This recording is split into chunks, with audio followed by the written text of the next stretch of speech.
Labdien, visi klātesošie! Liels prieks jūs redzēt tik kuplā skaitā. Jāatzīst, ka mēs esam nedaudz pārsteigti, ka tik daudz jūs esat, nebijām gaidījuši, tāpēc liels paldies par to.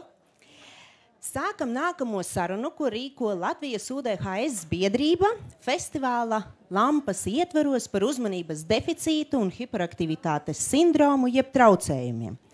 Saīsinājumā sauktus arī par UDHS jeb UDHT. Lūdzu, ņemiet vērā, ka sarunas laikā mēs varam izmantot abus šos saīsinājumus – UDHS un UDHT, apzīmējot vienu un to pašu. Kāpēc tiek izmantot abi savienojumi? Vēlāk varbūt tās sarunas laikā arī dakteris un Simona tālāk pastāstīs, jo tagad pāriet uz vārdu traucējumiem. Bet jebkurā gadījumā viņi apzīmē vienu un to pašu. Visticamāk, starp jums ir cilvēki, kas par šo sindromu jau kaut ko zina, un arī tādi, kas iespējams nezina neko. Jebkurā gadījumā pastāv ļoti liela varbūtība, ka ik viens no mums savas dzīves laikā, neatkarīgi no mūsu pašreizējā vecuma, ir sastapies ar cilvēku, kam ir šis sindroms.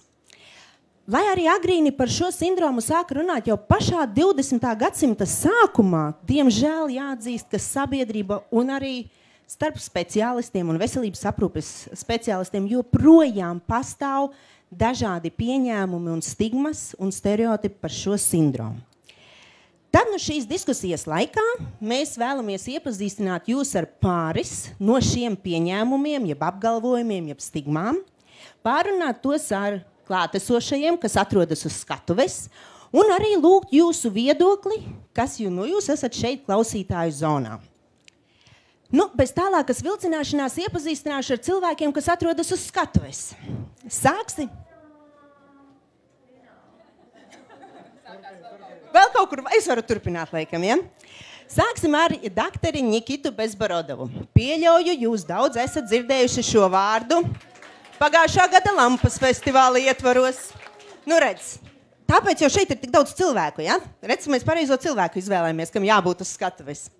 Bet, kā jūs zināt, turpinot, dakteris tiešām ir bērnu slimnīcas, Bērnu klīniskās universitātes slimnīcas psihiatrijas klīnikas vadītājs.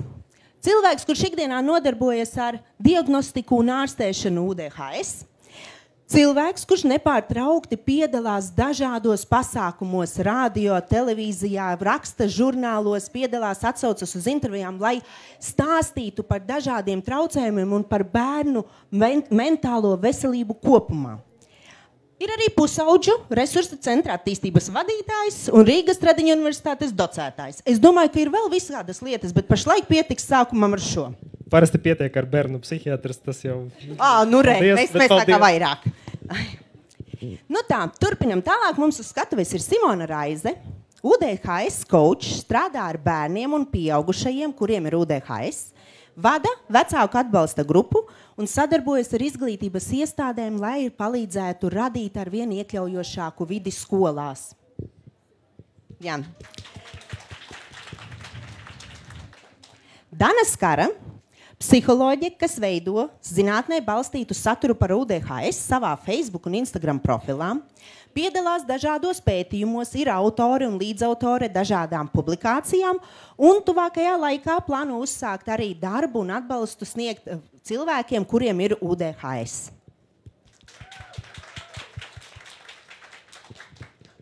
Liza jeb Jeļizaveta Kozareva ir Latvijas UDHS biedrības līdzdibinātāja, sociālā projekta par sportu bērniem ar UDHS rīkotāja un mamma bērnam ar UDHS.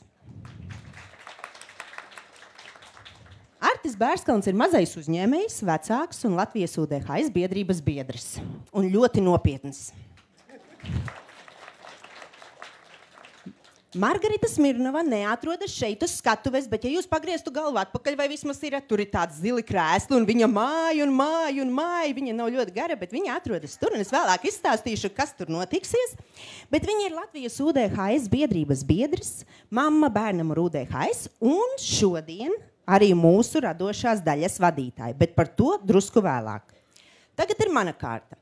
Mani sauc Sandra Kļaviņa. Esmu Latvijas UDHS biedrības līdzdibinātāja kopā ar Lizu, un arī esmu mamma bērnam ar UDHS un autiskā spektra traucējumiem. Mans šodienas uzdevums ir būt par moderatoru šai sarunai. Šī ir mana pirmā pieredze, ņemiet par labu, darīšu, ko varēšu, bet uztraukums ir liels.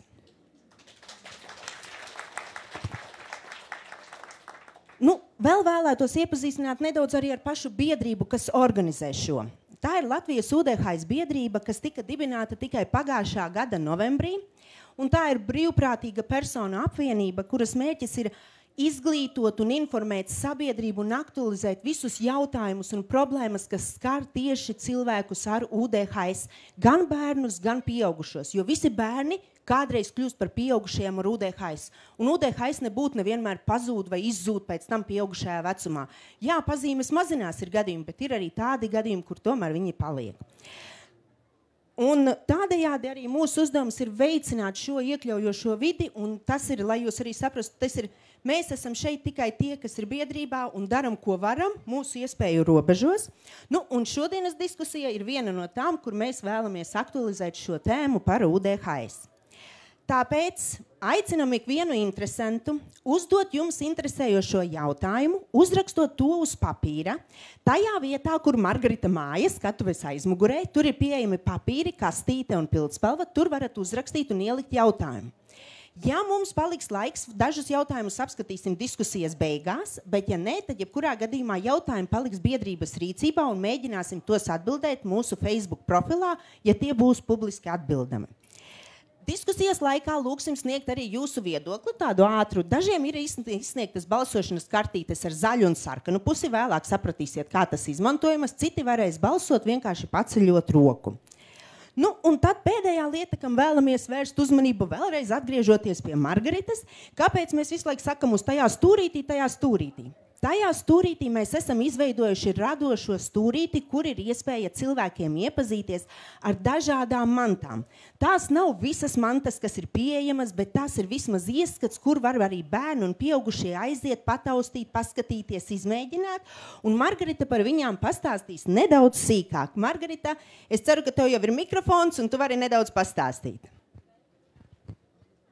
Nē. Jā, laikam jāieslēdz.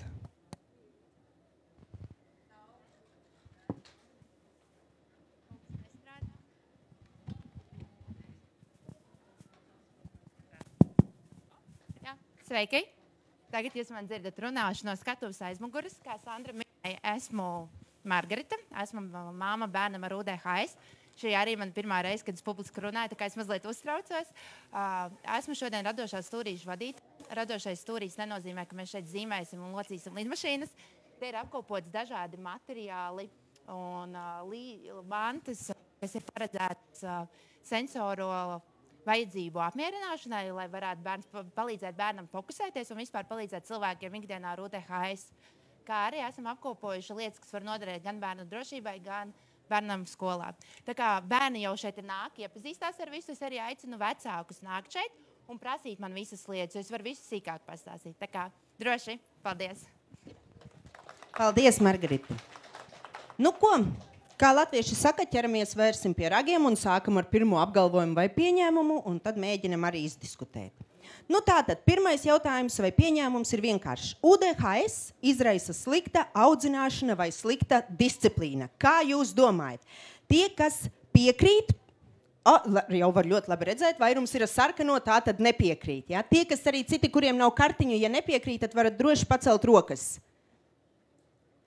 Var redzēt, ka vairums nepiekrīt šim apgalvojumam. Kā tad ir īstenībā? Kurš tad varētu uzsākt šo diskusiju? Dana, Simona, doktora Nikita, kurš? Tas varbūt ļoti īsi. Tad, skaidrs, ka UDHS ir viens no smadzeņu attīstības variantiem. Un, tā zinātniskā pierādījuma bāze, kas ir uzkrāta, rāda, ka ap 70% nosaka iedzimtie faktori. Jā, tad ģenētika, epiģenētiskie mehānismi. Tā kā pa 70% tā ir bioloģija.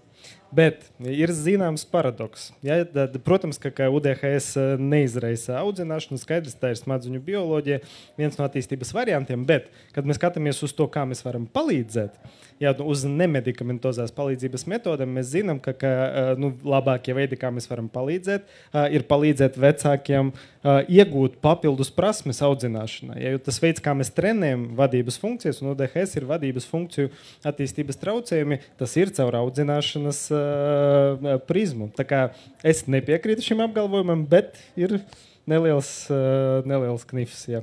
Ka palīdzēt, mēs varam palīdzot uzlabot šīs te audzināšanas, vecākošanas prasmes.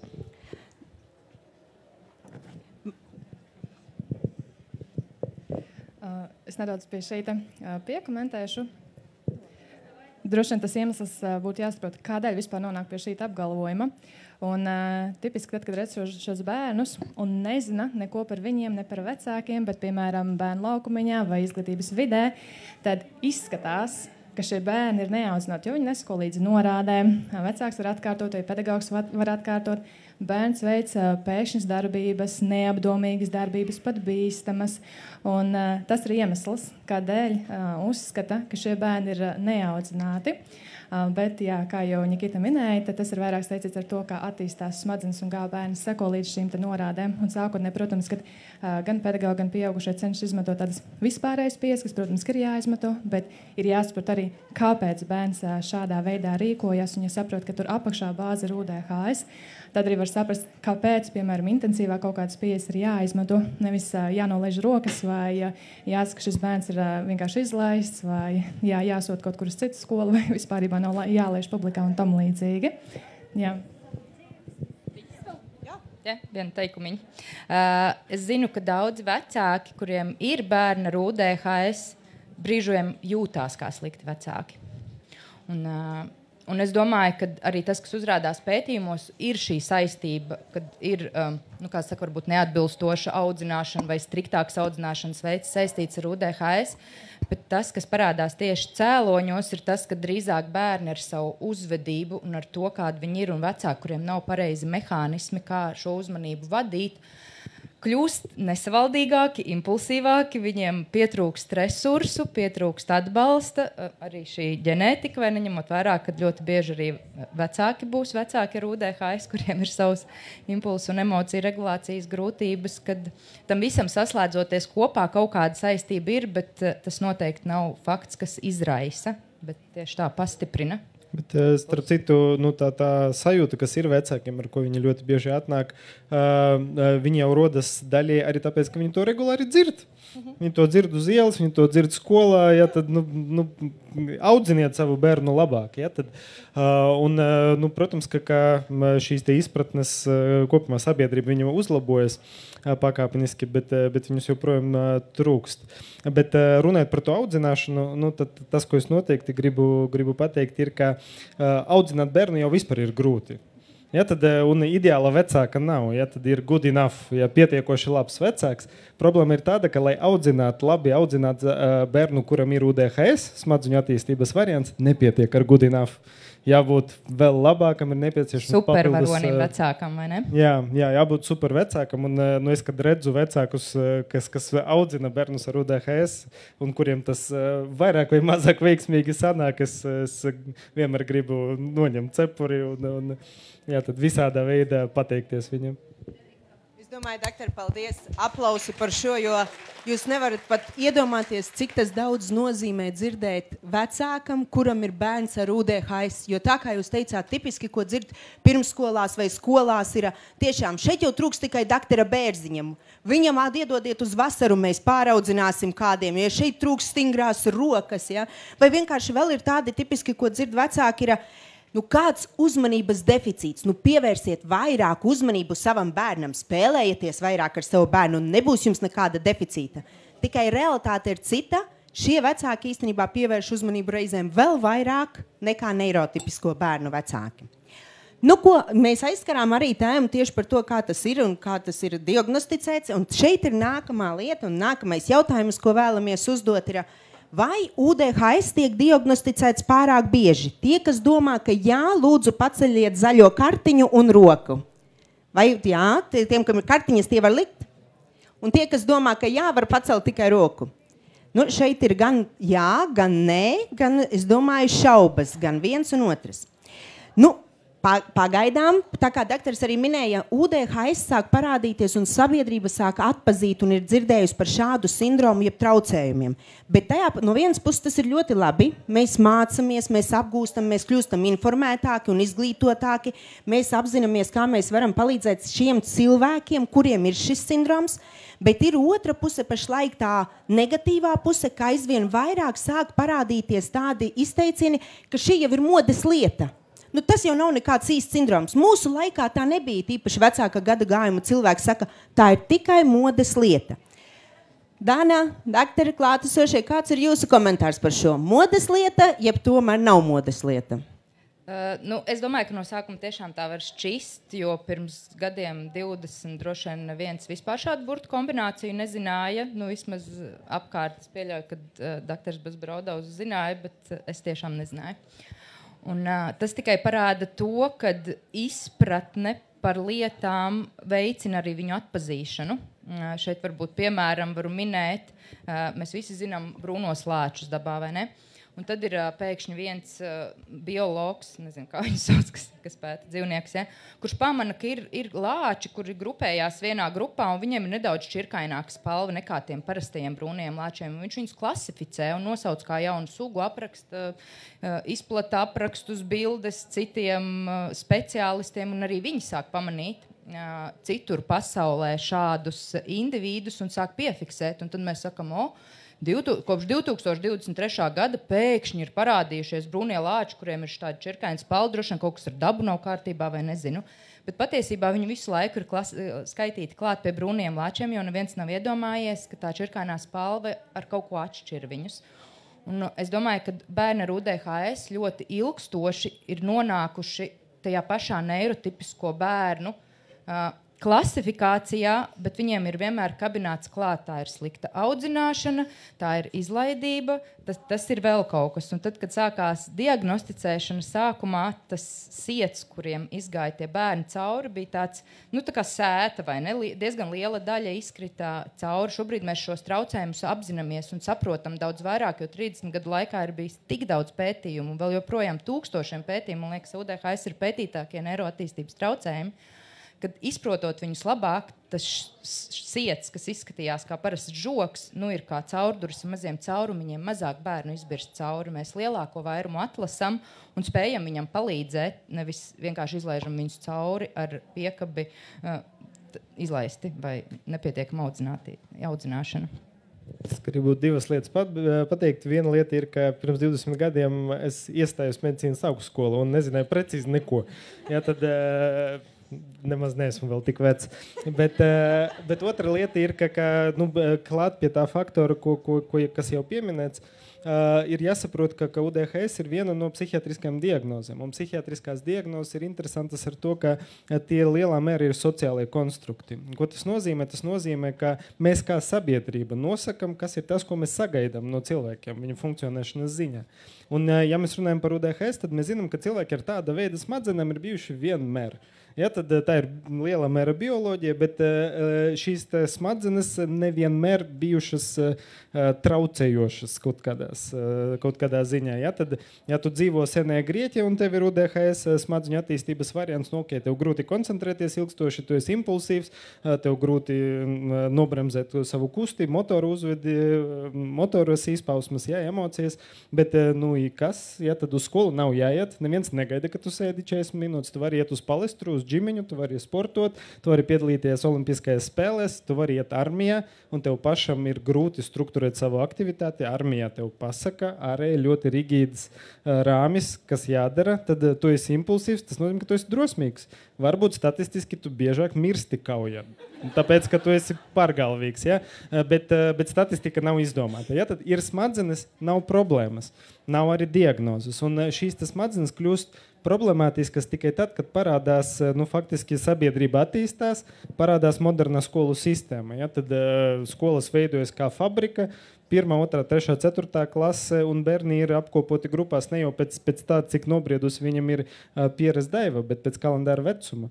Ja, tad, un respektīvi mēs kā sabiedrība 20. gadsimta laikā vienkārši sabiedrības attīstības virziens ir tāds, ka mēs arvien vairāk pieprasam no cilvēkiem realizēt viss, kas ir saistīts ar vadības funkcijām, un, protams, ka bērniem, kuriem ir šīs bioloģiski noteiktas grūtības tieši šo te funkciju attīstībā, viņi arvien vairāk krīt ārā un viņam rodas funkcionēšanas grūtības. Ja, tad tas ir tas iemesls, kāpēc mūsdienās mēs redzam, ka to bērnu skaits, kuriem ir grūtības saistībā ar viņu spēju sakoncentrēties, ja, nosēdēt, nobremzēt impulsus, tas pieaug. Fakts paliek fakts, bet ko vēl gribēju piebilst, kā cilvēks, kurš ar galvu ir aizgājis šajā jomā pirms dažiem gadiem, ka jo vairāk pievērš uzmanību kaut kādai parādībai, jo tu vairāk saredz apkārt tieši to, jo tu gribi vairāk saredzēt zaļo krāsu zālē, tu to saredzēsi. Un mēs, tie, kas esam šeit, un es redzēju pēc pirmā jautājuma, pēc pirmās atbildes, ka mēs esam arī šeit, visi mēs esam tik ļoti dziļi šajā jomā, mēs zinām, par ko iet runa. Tiešām mēs varam dažreiz tā padomāt, ka varbūt tiešām tā pārāk bieži tas notiek. Bet fakts paliek fakts, tiešām šādi bērni ir bijuši vienmēr, un cilvēki, un dzīve ir mainījusies. Tā ir jāpierod. Paldies. Paldies. Nu ko, turpinam ar nākamo. Ejot uz priekšu, nākamais ir pavisam vienkārši kā normāla pārēja tieši par ko mēs tikko runājām. Mēs tikko runājām par bērniem. Vai UDHS skar tikai bērnus?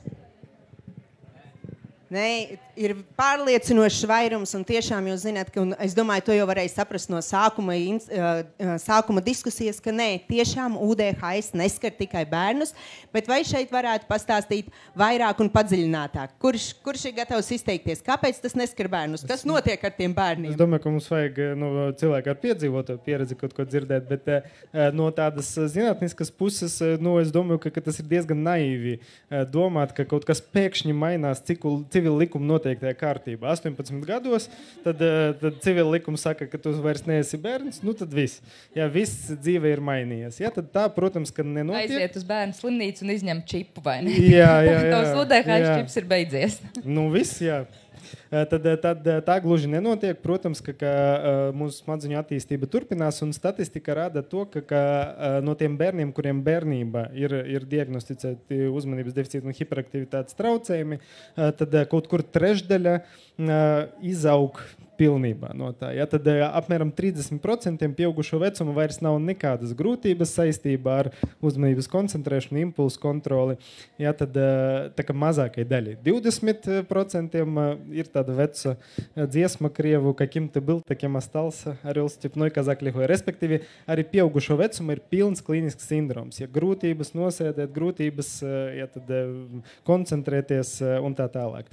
Un lielākai daļai, 50% ar laiku šīs grūtības mazinās, un visvairāk mazinās tieši tai spējā nosēdēt mierīgi. Ja, tad pusauģi pieaugušie var palikt vienā vietā, bet arī pieaugušo vecumu saglabājas kaut kādas grūtības, ja, tad, kas var būt un var arī nebūt traucējošas. Ja, tad tas lielā mērā atkarīgs no tā, ko tu dari pa dzīvi.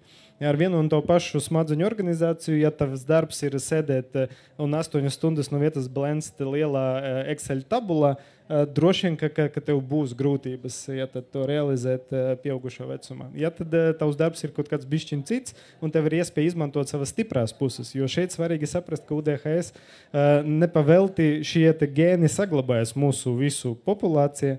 Tas nav tikai slikts. Ja, tad ir daudz labas lietas, ko šīs smadzenes var ļaut cilvēkam izdarīt. Ja, tad, respektīvi, ja tu izmanto drīzāk savas stiprās puses, ja, tad varbūt arī ar tiem simptomiem, kas saglabājas, tev lielas grūtības nav, bet varbūt mums ir... Kas? Būs arī jautājumi. Drusku vēlāk. Simona. Pie šī jautājuma vēl ir vērts arī padomāt par tādu jautājumu, vai tiek biežāk diagnosticētas meitenes vai zēni. Un tas ir mans tāds prakses novērojums kā psihologam, kad biežāk nāk zēni, un zēniem visbiežāk tiek diagnosticēts UDHS. Un, tas iemesls arī skatās pēc pētījumiem, ka meitenēm nav šī hiperaktivitāte, un līdz ar to viņas mazāk pamana, un biežāk viņām tās pazīmes, kas ir kā zēniem, tiek vērtētas kā pozitīvas. Ja meitene, piemēram, iesitīs kādam, tas tiks vērtēts arī, kā viņa var sevi aizstāvēt. Ja meitene ir vairāk tāda impulsīvāka un tāda bezbailīgāka, viņa arī tiks vērtēta pozitīvāk meitņu grupā un tam līdzīgi. Un kas ir interesanti, kad savukārt šo te zēnu mātes, kuras visbiežāk iet pie speciālistiem un klausās šīs te pazīmes, kas notiek ar bērnu, es saprotu, hei, šitais arī ir kaut kas par mani. Un, jā, kad varbūt tas ir šeit ko piekomentēt, kad biežāk pieaugušā vecumā tieši sievietes tiek... pieredze, jā. Jo runājot par to, kā pieaugušie visbiežāk uzzina, ka viņam ir UDHS, klasiskais ceļš ir, ka aiziet ar bērnu pie psihiatra. Psihiatrs ilgstoši skaidro, kas bērnam ir, un kaut kādā brīdī tā lampiņa iedegās klau. Tas tā ir par mani. Ja? Tad, un pēc statistikas tiešām tā ir, ka ja bērnam ir UDHS, ņemot vērā to lielo ģenētisko komponenti, tad vismaz 30% varbūtība var būt lielāka. Ja, bet vismaz 30%, ka vismaz vienam no vecākiem arī ir tas pats smadzeņu attīstības variants. Bet tiešām tā ir, ka bērnībā puišiem daudz biežāk atpazīst UDHS, tāpēc, ka viņam biežāk tas izpaužās ar impulsivitāti, ar agresivitāti, jo mēs no puišiem kā sabiedrība sagaidām vairāk. Ja, tad agresivitātes un impulsivitātes, un mēs tā kā tolerējam vairāk. Ja, tad meitenēm biežāk ir tieši neuzmanības simptomi, ja, tad viņas biežāk arī nepamana, viņas arī nesaņem to palīdzību, kas viņam varētu būt palīdzoši, lai realizētu to savu pilno potenciālu, bet pieaugušo vecumu tā proporcija izlīdzinās. Vienādi bieži gan vīriešiem, gan sievietēm UDHS diagnosticē pieaugušo vecumā. Es domāju, Liza, es ceru, ka tu nedusmosies, es atļaušos atklāt, mums ar Lizu abām ir dēli. Ja? Tā ka tas arī ir noteikti viena no tām lietām, ja, kāpēc mēs esam šeit. Un vismaz par sevi runājot ir tieši tā, kā Nikita teica, kad manam bērnam gājām šo diagnozes ceļu uzstādīt. Tas bija gana sarežģīts, gana sāpīgs, bet tas ir cits stāsts. Un es tad, kad sāku lasīt pašā sākumā, kas tas UDHS tāds ir un kur tas notiekas, es lasīju, jā, tā kā tik. Tāpēc es tā darīju. Tad varbūt skolas laikā es nebiju tas jocīgais, kaut kāds mežonītis, briesmonītis, kurš vienmēr jutās, kāpēc visi domā tā un es tā nedomāju. Ja? Noteikti pašlaik nav bijis man laika aiziet nodiagnosticēties, bet lasot stabili daļa ir pilnīgi noteikti. Turpinot šo sarunu arī par skolām. Nākamais jautājums ir šeit. Mēs vēlētos jūsu viedokli, jo šeit viedoklis tiešām dalās, vismaz tas, kas ir pieejams sociālajos medijos un ļoti strikti, no galēji pozitīva līdz galēji negatīvam. Tad kāds ir jūsu viedoklis auditorijā šeit? Vai bērniem ar UDHS nav vietas parastajā skolā? Piekrītat vai nepiekrītat? Tie, kas nepiekrīt arī un uzskata, ka ir vieta arī parastajā skolā, droši var vienkārši pacelt roku. Šis ir tiešām ļoti sirdi sildoši redzēt, ka ir tomēr tik daudz cilvēku, kas uzskata, ka arī šiem bērniem ir vieta parastajā skolā un ir vieta kopā ar neirotipiskajiem bērniem. Jo man gribētos teikt, diezgan bieži vai vairumā gadījumu šiem bērniem intelekts ir saglabāts. Ja? Vismaz es par savu bērnu varu teikt. Ja? Viņam ir uzvedības, emociju, impulsu kontroles grūtības, bet ne jautājums par intelektu. Ja? Un es viņu gribu parastajā skolā, un viņš vēlas parastajā skolā. Bet šeit visiem kāds ir jūsu komentārs? Es tikai ļoti īsi, UDHS nav nekāda saistības ar intelektu. Ja tas ir absolūti dažādas pazīmes, ja tad absolūti dažādas mūsu smadzeņu nodrošinātās prasmes. Intelekts tas ir kognitīvās spējas, UDHS tas ir vadības funkcijas, tā ir cita lieta. Bet šis ir ļoti labi, bet šeit ir šis nākamais tas pieņēmums, kur tipiski uzskata, ja ir kaut kādi traucējumi, tātad tas ir saistīts arī ar intelektu. Es domāju, šeit, Simon, vai bija, es zinu, kad ir komentāri, tieši mums arī iepriekš bija diskusijas iekšēji par intelektu un traucējumiem un šādām lietām. Dāmas, noteikti. Es vēl gribēju par šo, tagad es nevaru izdomāt par intelektu vai par skolām. Par skolām. Jā, par cik es strādāju ar izglītības vidēm, gan ar pirmskolas, gan sākumskolas. Tad Tas ir tāds interesants jautājums, vai šie bērni tā kā iedaras. Un atkal man vienmēr gribas tā kā skatīties no tās puses, kāpēc sabiedrība ir nonākusi līdz šim secinājumam, kad šiem bērniem nebūtu vietas šajās skolās. Un atgriezīsimies pie tā, lai gan varētu domāt šobrīd, ka šis UDHS izskan daudz un šie bērni varētu tikt diagnosticēti bieži. Tomēr vēl joprojām ļoti daudz bērnu netiek laicīgi diagnosticēti, un liela daļa bērnu tiek sākti diagnosticēt tikai skolas laikā, 1., 2., 3. vai pat 4. klasē, kas ir ļoti ilgs laiks. Un tad, kad bērns iet uz bērnu dārzu, bieži pedagogi nav izglītoti un zinoši, kādēļ šis bērns uzvedas šādā veidā, un kā jau iepriekš izskanēja, bieži tiek norādīts, viņš ir izlaists, vajag stingrākas robežas, vajag ar viņu vairāk runāt, un šim bērnam ir šī impulsivitāte, par cik es pats strādāju bērndārzā ar bērniem, kuriem ir šis UDHS, viņiem ir tendence piecelties, nesēdēt tajā aplītī, nepildīt tos uzdevumus, un par cik pedagogiem nav šo zināšanu, nav izglītoti, viņi ļauj bērnam tā arī iet un darīt citas lietas, mīļā miera labad, jo viņiem nav pieeja, nav tehnika, viņi nezina, kā šo bērnu runāt, un kas notiek. Bērns 1 gadu staigā apkārt, viņš nav dzirdējis kaut kādu vilni, viņš nav iesaistījies, 2 gadu, 3 gadu, viņš nonāk skolā. Un, protams, ka šī uzvedība paliek arī apgrūtinoša šim bērnam, un priekš šī paša bērna viņš vairs nejūtās pietiekami labs par sevi, jo bērnam ir ļoti svarīgi, ka viņš izjūt šo te pašmotivāciju, kad viņš pabeidz darbiņu, viņš jūtas par to priecīgs. Mācību process kā tāds ir tāds pašmotivējošs, un ja šie bērni netiek ievadīti šajā procesā, viņi bieži paliek ar šo sajūtu, man nekas nesnāks, nekas neesmu, tāpat esmu muļs, kāpēc mēs paši to mēģināt, un tam līdzīgi. Viņš aiziet uz skolu, un skolā tad arī ir pedagogi, kuri nesaprot, kas ar šo bērnu notiek. Viņš sēž stundā, skatās apkārt, zīmē, nepieraksta un tam līdzīgi. Un līdz ar to šeit vienkārši tas jautājums ir par to, ka nav pedagogi izglītoti, un ja pedagogi ir izglītoti un zinoši, tad visas tās pieejas, kuras ir derīgas bērniem ar UDHS, ir derīgas arī visiem citiem bērniem.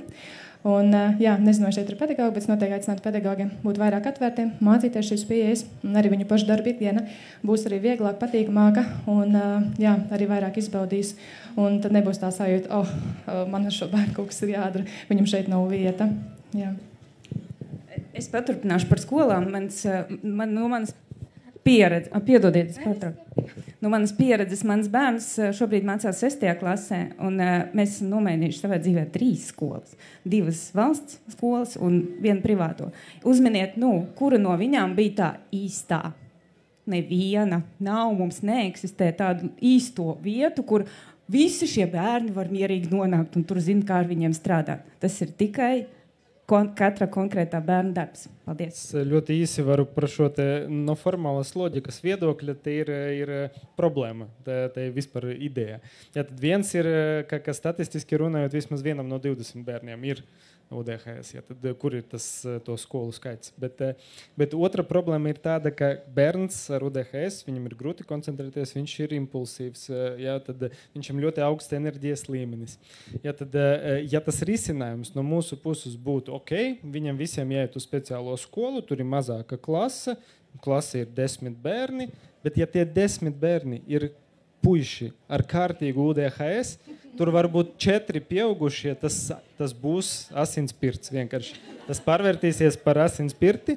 Ja, tad līdz ar to, protams, ka bērniem ar UDHS skaidrs, ka daudz vieglāk ir palīdzēt tad, kad viņš ir 1 no 20 vai 1,5 no 30. Ja, tad, tā statistiski runājot. Un, protams, kā arī objektīvi dotie brīdi Latvijā nav tādas izglītības programmas, nav tādas ideālas skolas, kur varētu bērns ar UDHS mācīties. Un manā izpratnē visam skolām ir jābūt tādam, kur var mācīties bērni ar UDHS. Jo viņi reāli pašlaik arī mācās visi. Jā, tai pašās skolās. Es gribēju nedaudz plašāk par šo, kad, manuprāt, visiem bērniem ir vieta skolā. Es domāju, ka mēs, lielākais vairums, iespējams, esam uzauguši skolās, kurās mēs neesam redzējuši bērnus ar kaut kādām grūtībām, ar traucējumiem, ar kustību traucējumiem. Un tad, kad mēs pabeidzam tās skolas un izējam ārā un ieraugam viņus sabiedrībā, es pateikšu godīgi, man vēl joprojām dažreiz ir, kad es paskatos, jo es neesmu redzējusi tādus cilvēkus pietiekami savā dzīvē, jo viņi vienmēr ir bijuši kaut kur ieslodzīti. Vai ne? Nu, viņus vienmēr mēģina kaut kur nostumt malā, tāpēc, ka viņi nav pietiekami ērti priekš sabiedrības. Vieglāk ir nebūvēt rampas, nevis, vai ne? Un tad mēs viņus tos cilvēkus neredzam. Ja mēs sabūvēsim rampas, tad visur te braukās. Paldies lampai, ka ir rampas. Un es domāju, ka arī tieši tāpat ir ar bērniem ar UDHS un ar visiem bērniem ar traucējumiem, vai ne? Jebkuram bērnam mācoties ir jāsaprot, ka tā sabiedrība ir dažāda. Arī skolā viņi ir dažādi. Viņi nekļūst dažādi tikai tad, kad mēs absolvējam. Un es domāju, ka skola ir brīnišķīga vieta, kur arī vecākam ir iespēja šo savam bērnam mācīt, kad ir dažādāki cilvēki, vai ne? Vieni mācās šādi, vieni tādi, viens nevar noturēt savus kājas mierā, un viens var.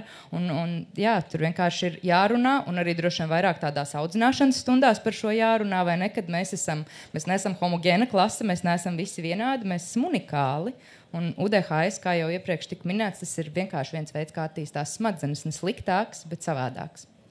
Dana, jā, Simon, saki. Es gribēju šo vienkārši par izglītības vidēm apkopot, kad tas, ko man patīk bieži teikt arī pedagogiem, kad dažādība tā ir norma, kad ir jāiemācās, ka tajā klasē te visi bērni, viņi ir dažādi, un ka tā ir norma. Un otra lieta, kas ir tā atslēga, lai veidotos šī te bērna veiksmīga pieredze izglītības vidē, kad pirmkārt vecāki ir zinoši par UDHS, bērns ir bijis arī pie kāda speciālista, lai bērns pats ir zinoši par savu UDHS, par savām iezīmēm, kas ar viņu notiek, viņam saprotamā valodā, un arī pedagogs iesaistās. Tā ir sadarbība starp visiem. Tā nav tikai vecāka atbildība, tā nav tikai bērna, kad viņš tagad ir vainīgs pie visa, un ka viņš nav tur īsti tā kā gribētos, un tā nav arī pedagoga atbildība. Un no prakses man ir vairāki veiksmīgi gadījumi, kad bērns mācās grupā, kur ir 30 bērni. Jā, viņš ir pamanāmāks, bet tur nav agresijas, tur nav pretī runāšanas, sēž un dara un tam līdzīgi. Līdz ar to arī kā speciālists es ļoti pastāvu par to, ka šiem bērniem ir vieta skolā, ja pedagogi ir atsaucīgi, vecāki ir atsaucīgi. Nu, ideālā pasaule, tad viss ir forši. Jā. Turpinot tālāk, ir tieši jautājumi būs iespēja uzdot, jo mums ir tikai 2 lietas vēl, ko mēs gribam darīt, un mums ir paredzēts nedaudz minūtes, un mēs esam laikā, viss būs kārtībā. Bet turpinot tieši par šeit un par skolām, ja, bieži vien nākas tieši dzirdēt, kur arī skolotāji vai pedagogi vai apkārtējā sabiedrība saka, nu, iedodiet kaut kādu medikamentu, nu, kas ir, iedodiet zāles un būs mierīgs. Un to, ko pašreiz reizēm esošā skolas sistēma sagaida, mierīgus, pakļaujošus bērnus, kas klausa un ir uz vietas. Kā ir ar šo, ja nākamo? Kāds ir jūsu viedoklis? Medikamenti ir vienīgais līdzeklis pret UDHS?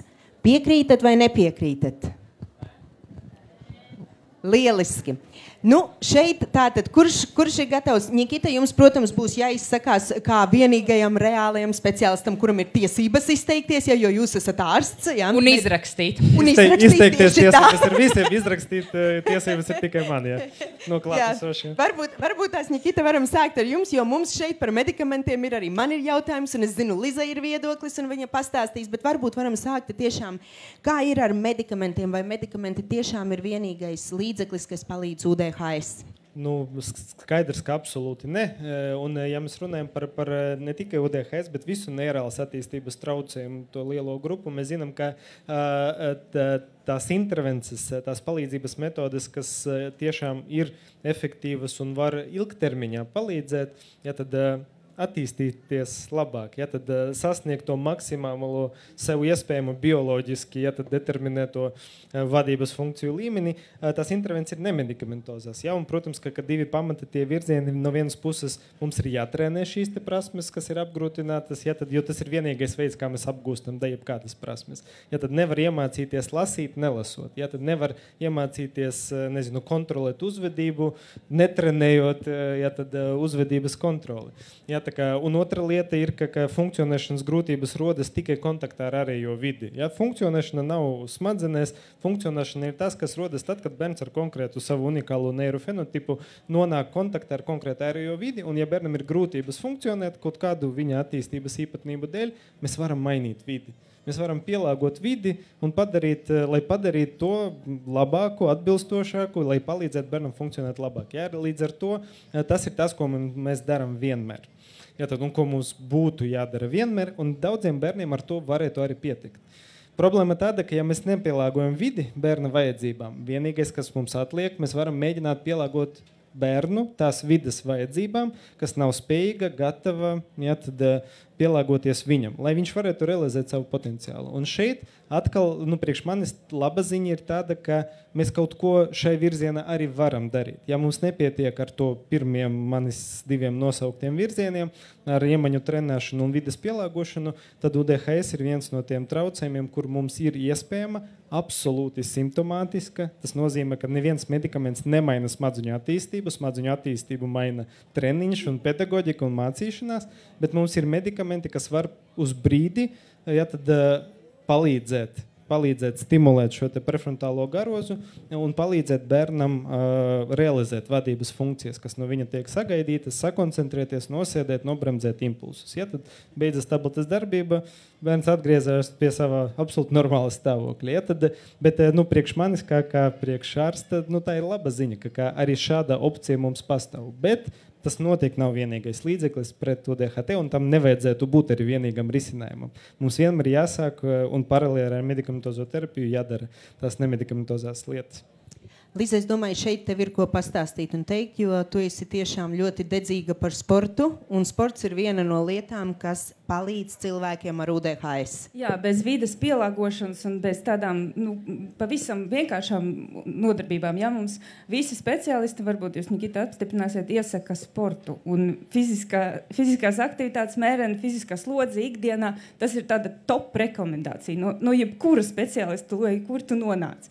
Un es kā mamma bērnam, kuram jau šobrīd ir 12 gadi, es ļoti labi zinu vienu sāpi, ar kuru saskarās gandrīz jebkurš vecāks, kurš nonāk tādā situācijā, kad viņam jānorganizē sporta nodarbības savam UDHS bērnam. Viņš ir šausmīgi nērts, tas bērns. Viņš ir tik ļoti nērts, ka viņu nevēlās nevienā sporta sekcijā. Un es ļoti ticu vispār sporta nodarbībām. Es tiešām ticu šai nemedikamentozai terapijai. Es arī redzu, ka tā ir šausmīgi efektīva, vienkārši kā to norganizēt. Un es 2 vārdos izstāstīšu, ka man vienā brīdī ienāca prātā domā, kad jau kāds uztaisīs tādu sporta nodarbības, kur tiešām satiktos tie UDHS bērni un treneri, kuri māk ar tādiem bērniem nodarboties, jo tas ir pilnīgi cits darbības veids ar šiem bērniem. Sēdēju, gaidīju. Dažus gadus nogaidīju, neviens neizdarīja, izdarīju es. Tātad mēs esam labi, paldies par aplausiem, bet mēs vēl esam procesā. Mēs izstrādājām sociālo projektu, kurš būtu izskatītos tā kā platforma, kur satiktos bērni ar vecāki bērniem ar UDHS un sporta treneri, kas pasniedz nodarbības tieši šādiem bērniem. Jau šobrīd mēs sadarbībā ar Vsevoloda Ziļonijas sporta skolu esam palaiduši pilotu projektu un var nākt uz judo nodarbībām jau šobrīd. Bet mūsu projekts ir liels, mēs augsim un pievienosim citas nodarbības un citas sporta veidus. Tā kā paldies par atbalstu, nāciet pie mums. Un tie, kas ir varbūt šeit ir kādi sporta vadītāji vai ne, kas var uzmest aci, tu varbūt var pateikt. Ļoti vajadzīgi sporta treneri, kuri ir gatavi. Platforma. Perpetuum LV. Bet, jebkurā gadījumā Liza vēl būs šeit kādu laiku, ja redzat, kas ir ieinteresēts, ķeriet ciet, noteikti var pārunāt potenciālās sadarbības. Man ir vēl viens jautājums, doktoram. Kā ir ar komorbiditātēm? Jo, pieņemsim, manam bērnam ir UDHS un autiskā spektra traucējumi. Mūsu psihiatrs jau uzreiz brīdināja, mēs izmēģinājām arī medikamentus, ja, un mums bija sliktāki rezultāti. Īstenībā vienkārši runājot, bija sliktāki nekā bez medikamentiem. Un tā kā doktori teica, mums reizēm ir procents, kuriem šis nestrādāja. Tīpaši ir vairākas diagnozes bērnam. Kāds ir jūsu komentārs šeit? Kā var zināt, kuram strādā, kuram nestrādā? Laimes spēle vai ir tomēr kaut kas apakšā? Protams, ka tā saucamā precīzijas medicīna attīstās un droši vien, ka mēs kaut kādā nonāksim līdz tādai situācijai, kad mēs varēsim balstoties uz dažādām analīzēm, ģenētiskām un tā tālāk, prognozēt arī cilvēku iespējami atbildi uz medikamentiem, bet pagaidām mēs neesam tur. Bet runājot par komorbiditāti, tad respektīvi, tā ir situācija, kad vairāki traucējumi pastāv vienlaicīgi, kad cilvēkam ir vairāk veida grūtības, ir jāsaprot, ka UDHS UDHS ir smadzeņu attīstības viens no variantiem, un smadzeņu dažādas daļas neattīstās izolēti. Ja? Tad, un mēs zinām, ka parasti, ja cilvēkam ir UDHS, tad kaut kur ap 80% tā nav vienīga lieta. Ja, tad ļoti bieži ir kombinācija ar citiem neirālas attīstības traucējumiem. Piemēram, ja bērnam ir autiskais spektrs, mēs zinām, ka ap 40% ir arī UDHS. Ja, tad, ja bērnam ir UDHS, ir kaut kur stipri zemāks, bet arī augstāks nekā vidēji sabiedrībā procents, ka viņam ir autiskais spektrs vai disleksija vai citi neirālas attīstības traucējumi. Protams, ka diezgan liela komorbiditāte veidojas arī ar citām grūtībām, piemēram, ar emociju, ar garastāvokļa grūtībām, kas jau ir kā sekas. Ja, tad tu ej uz skolu un tev visu laiku tur pasaka, ka, ej prom. Ja, tad kaut kādā brīdī, protams, ka krīt pašvērtējums, parādās trauksme, ja, tad garastāvokļa traucējumi, tā kā komorbiditāte ir liela, un tiem speciālistiem, kuri strādā ar cilvēkiem ar UDHS, vai tie ir bērni vai pieaugušie, tas, ko es vienmēr saku, ir, ka ir jātur acis vaļā un ir jāskatās, kas vēl, kāda veida grūtības ir vēl, jo tad mums ir jāatpazīst un arī atbilstoši jāpalīdz. Bet runājot par medikamentozo terapiju, principā, ja, tad skaidrs, ka zāles tā nav panacēja. Ja, tad, un arī visiem pacientiem tās nebūs efektīvas, un dažiem tās būs efektīvas, bet nebūs panesamas. Ja, bet kopumā ja, tad, nav tā, ka mums ir viena tipa medikamentozā terapija, ja, tad ir dažāda veida medikamenti, un lielākoties kaut ko simptomātiski var palīdzēt. Jā. Paldies. Simone? Es tikai dažus vārdus vēlējos papildināt, kad par medikamentiem, kad tas, kas ir būtisks, kad medikamenti nemāca prasmes. Un kad reizēm medikamenti ir svarīgi, jo tie var būt arī kā tādas brilles, kas ļauj bērnam pašam pamanīt viņa spējas un zināšanas. Tomēr to, kas ir būtiski atcerēties, kad medikamenti nemāca prasmes, kad vēl joprojām tas uzsvars ir bērnam iemācīt prasmes, lai viņš pats jūtās apmierināts un laimīgs, lai nav tā, ka bērns pārstāv lietot medikamentus un viņš kļūst dezorganizēts un kļūst arvien trakāk. Jā. Paldies, ļoti vērtīgs komentārs. Jūs redzat pašlaik uz ekrāna jautājumu, kuram uz skatuves ir UDHS. Es domāju, pašlaik jau sarunas laikā mēs esam diezgan daudz ko atklājuši, bet ir viens cilvēks, kurš nemaz nav runājis. Arti, beidzot, tev būs iespēja izteikties īsi, lai mums arī paliek kāds iespēja citiem jautājumiem, ja vēl. Bet pavisam īsi jautājums ir pirmais. Kā tu nonāc pie domas, ka tev iespējams ir UDHS, jo tu esi pieaugušais uz skatuves ar UDHS? Jā, labdien! Sanāca samērā vēla šī atklāsme par to, ka man varētu būt UDHS, jo kaut kā bija sanācis, ka dzīve neapzināti bija iekārtota tā, lai es jau būtu viņu pakārtojis saviem untumiem, kas nāk ar UDHS, attiecīgi gan darbs, gan tā vides veidošana, kā jūs pieminējāt, bija izveidota pietiekami komfortabla, lai man liktos, ir jau ok, tā kā Grieķijā viņi uz tām olimpiskajām spēlēm skačājās, tā arī man apmēram bija. Bet tad nomainījās gan dzīve, gan darbā, gan privātajā dzīvē, un pēkšņi es biju iemests tādā standartizētā pieaugušā cilvēka dzīvē un sabiedrības normās, un tad es sāku saprast, hei, kaut kas īsti te vairs neštimē. Un, tas brīdis, kad sāka rasties kādas aizdomas pēc drusku pašanalīzes, un tajā brīdī jau tā domu ķēdīte salikās ļoti ātri kopā, kad gan kolēģi kādreiz jokojot vai draugi ir pieminējuši, tu taču esi totāls UDHS un tam līdzīgi. Un tad tu sāc domāt atpakaļ par dažādām lietām, ko tu dzīvē esi darījis, un pēkšņi, tas izskaidro to, un tad jau tas kamolīts atritinājās ļoti ātri. Un kā ir, nākamais jautājums, vai ir grūti vai viegli diagnosticēt UDHS Latvijā pieaugušiem? Kāda ir tava pieredze ar šo? Jo par bērniem parasti runāja, par bērniem jau vairāk ir skaidrs aptuveni kas un kā un ir runā, bet par pieaugušajiem ir mazāk. Kāds bija šis process, ja tu vari pastāstīt aptuveni, kā notika šī diagnostika? Jā, vispār pirmoreiz diagnozes sev mēģināju uzstādīt vēl ārzemēs. Un tajā brīdī tajā ģimenes ārsts konkrētais bija diezgan skeptisks par to, vai mani vajadzētu nosūtīt uz tālākām izpētēm un tam līdzīgi. Līdz ar to tajā brīdī es padevos par diagnozi, tad kādus 2-3 gadus vēlāk Latvijā es mēģināju vēlreiz caur privātām praksēm. Un lielākā problēma priekš manis, kā UDHSņikam, man ļoti grūti ir sekot, rakties, sameklēt pareizos ceļus, tad attiecīgi es gāju vienkārši no sākuma pie uz konkrētu konsultāciju un teicu, lūdzu, davai palīdzam, pārbaudam, vai man ir, vai man nav, un tad sakiet, kur man iet tālāk, un es vienkārši iešu.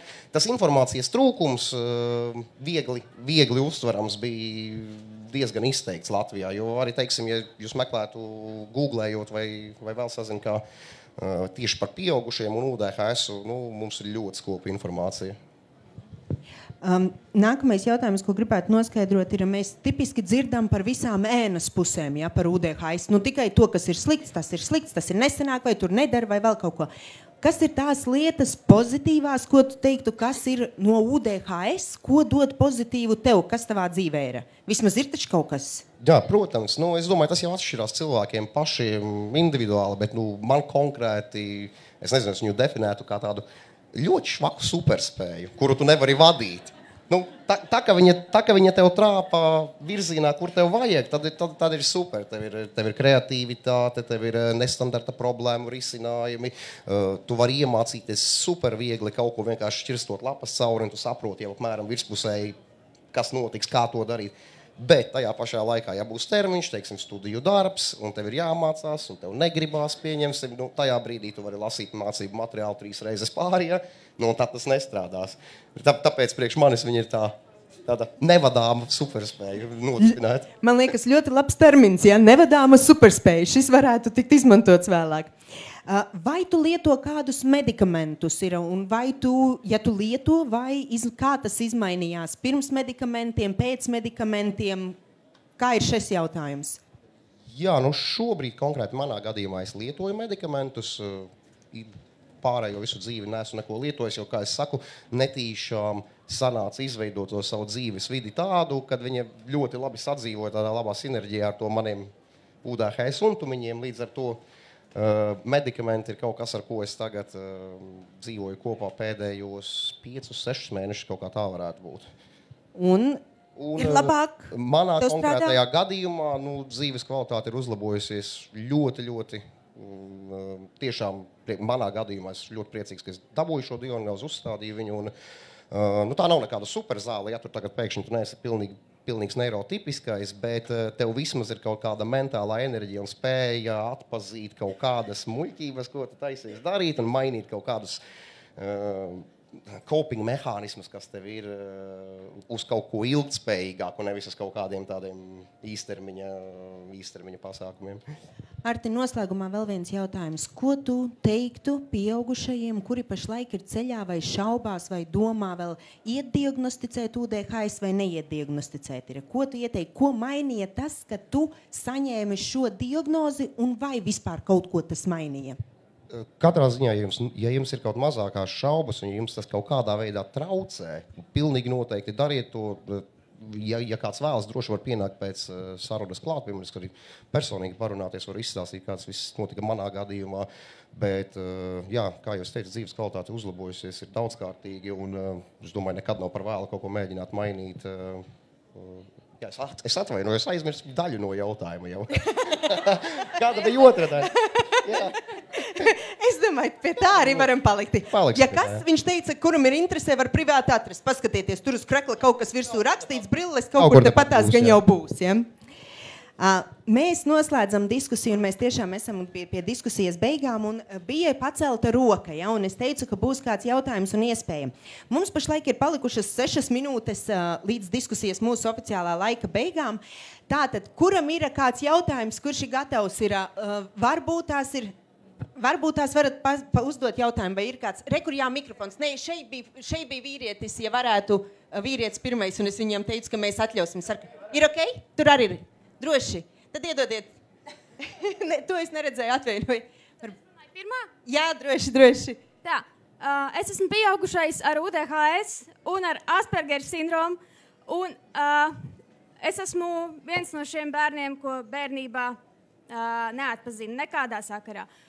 Un pirmo reizi, es pārspēju tikt galā ar lietām savā dzīvē apmēram 12 gadu vecumā, kas nozīmē milzīgas problēmas skolā, drausmīgu depresiju, 4 reizes izmest no universitātes, ko tā arī neesmu pabeigusi, vairāk kārtējas psihiatriskas hospitalizācijas. Esmu ārstējusies Latvijā pie psihiatra ilgus gadus, pie daudziem dažādiem psihiatriem, neviens nav spējis to atpazīt. Man ir jautājums, man tā vietā ir sadiagnosticētas 100 lietas, kas neatbilst patiesībai, šizotipiski traucējumi, robežstāvokļa personības traucējumi, vēl viskaut kas. Jautājums doktorim Bezborodovam, kā jūs raugāties uz problēmu, ka pieaugušos diagnosticēt neviens neprot? Diemžēl, it īpaši valsts sistēmā, un pārlasot savas kaut kādas vecās psiholoģiskās izpētes, man šķiet, ka tur ir acīm redzams visas šīs problēmas. Un, vai ir kaut kāda, vismaz iekšējā psihiatru lokā, kaut kādas ziņas par to, kāds varētu mainīties turpmāko gadu gaitā? Paldies pirmkārt par šo pieredzes stāstu. Es domāju, ka jūs neesat vienīgais cilvēks ar tādu pieredzes stāstu. Un, protams, ka pieaugušo UDHS diagnostika Latvijā joprojām ir problemātiska.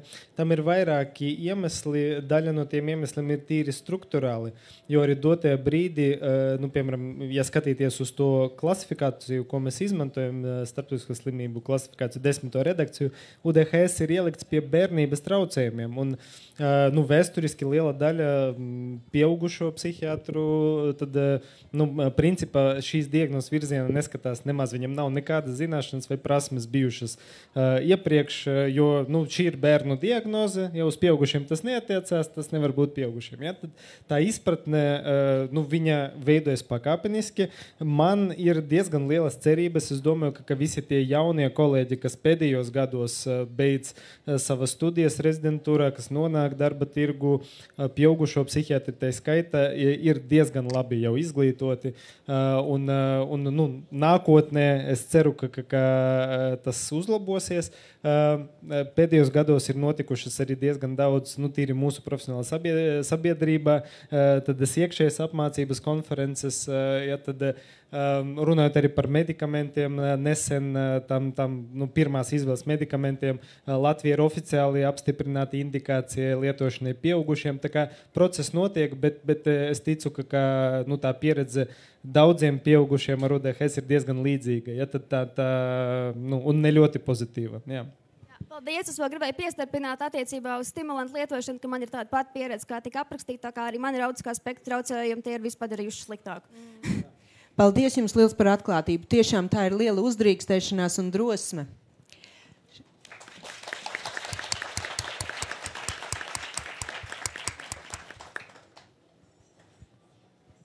Paldies. Jā, es sākumā gribēju piebilst par to, ka ir ļoti daudz talantīgu cilvēku ar ADHD, un viņus nedrīkst ielikt kaut kādā kastītē un radīt kaut kādu stigmu, jo tas vienkārši salauzīs cilvēku, un visa dzīve būs jācīnās ar to, ka viņš domās, ka viņš ir dīvains. Un ideāls piemērs ir, piemēram, Vils Smits, Einsteins, Ričards Brensons, tā, kad nedarām to un cīnamies par sevi.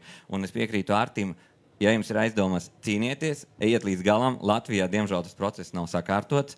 Ir ļoti daudz pretestības pat no ārstiem, pie kuriem tu aizejot, saņem, es domāju, ka tev ir ADHD, tu droši vien zāles gribi saņemt, gan jau tur sesija jāsaņemās, it sevišķi pavasaros visi studenti. Es esmu gājis tam cauri, es esmu ticis līdz galam, un tā dzīves kvalitāte, kā uzlabojas ar KBT terapiju un medikamentiem, to nevar salīdzināt. Tas ir diena pret naktīm, tas ir mazināts stress, trauksme, spēja savākties, būt ar sevi un saprast, ko dzīvē vispār grib darīt. Jo savādāk tu vienkārši esi tā kā raķetē ar superspēju, kuru tu nemāki kontrolēt. Jā, bet man bija arī jautājums. Ņigītam droši vien. Vai Latvijā šobrīd notiek aktīvs darbs arī ar zāļu piegādātājiem, un kas ir tie galvenie šķēršļi, lai dabūtu vairāk atzītus medikamentus, jo šobrīd vienīgais, kas ir oficiāli atzīts, ir Medikanets, un pārējais viss ir nereģistrēto zāļu sarakstā, un pats Medikanets augustā bija beidzies visā Latvijā globāli, un tas nozīmē, ka 2% Latvijas nācijas. Viena lieta šeit, viena piebildē, medikamentus mēs nesaucam nosaukumos, jo ir tiešām šie recepšu medikamenti, un tas nav atļauts sabiedrībā vienkārši medikamentu jautājums par medikamentiem. Daktaris jau zina, es ticamāk sapratu jautājumu. Paldies. Saprotu jautājums, tas jautājums ir sāpīgs ne tikai pacientiem, bet, protams, kā arī ārstiem. Mūsu problēma ir mūsu tirgus lielums. Problēma ir tirgus ekonomika. Ja mēs domājam par vispār par medikamentu nodrošinājumu, tad skaidrs, ka tad tas tirgus funkcionē pēc tirgus likumiem un ir ļoti maza iniciatīva zāļu ražotājiem, tad reģistrēt medikamentus tik mazajam tirgum, jo tas ir ārkārtīgi, tas ir sarežģīts process, kas maksā diezgan lielu naudu, tad no zaļu piegādātāja. Tā ir diezgan liela problēma. Jo tiešām mums ir maza opcijas salīdzinot arī ar citām Eiropas valstīm. Bet man cerības joprojām ir, ka kaut kas varētu uzlaboties. Dažiem medikamentiem beidzas patenta termiņi un parādās ģeneriķi un iespējams, ka tie ienāks Latvijas tirgu. Bet rēģēt uz to pirmo daļu, man tiešām liekas ārkārtīgi svarīgi nedomāt par to tikai kā par traucējumiem, nelikt to tai kastītē. Jo medicīnā, domājot, ja nebūtu cilvēku ar UDHS, nebūtu neatliekama palīdzība. Tad nebūtu, reanimatoloģijas nozare, kur ir jārēģē ātri, kur ir jāpieņem ātrus lēmumus, kur nevar tā kā es sēdēt un ilgi domāt par kaut ko. Mūsu laiks ir, diemžēl, mūsu diskusijas laiks, diemžēl, ir beidzies. Un noslēdzot šo diskusiju, mēs vēlamies pateikt paldies ikvienam no jums, kas bijāt šeit un tagad, kas piedalījāties, kas klausījāties. Tas tikai acīm redzot liecina, ka tomēr sabiedrībai ir gana liela interese un vērts strādāt un turpināt šajā jomā. Mēs tāpat vēlamies pateikt lielu paldies fondam Atvērtai sabiedrībai un Lampa dibinātājam DOTS par mums sniegto iespēju būt šeit, tagad aktualizēt un runāt. Un tas, ko mēs saprotam arī no šī visa, kas šeit ir daudz jautājumu, problēmu situāciju un izaicinājumu, kas ir jārisina visos vecumos, neatkarīgi no tā, vai tie ir bērni ar UDHS vai tie ir pieaugušie ar UDHS. Tāpēc papildus informāciju mēs varam aicināt jūs arī par UDHS. Jūs varat atrast mūsu Facebook mājaslapā, mīlēt izglītoti, saprast UDHS un UDHS izdzīvošanas kompas. Jūs varat piesakot arī laipni lūgt piesakot mūsu Facebook profilam, un mēs centīsimies atbildēt arī uz jautājumiem, kas tika ielikti jautājumu kastītē mūsu iespēju robežās, cik vien ātri tas iespējams. Sekojiet līdzi Latvijas UDHS Facebook lapai, un lai visiem produktīva lampošana. Paldies!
you.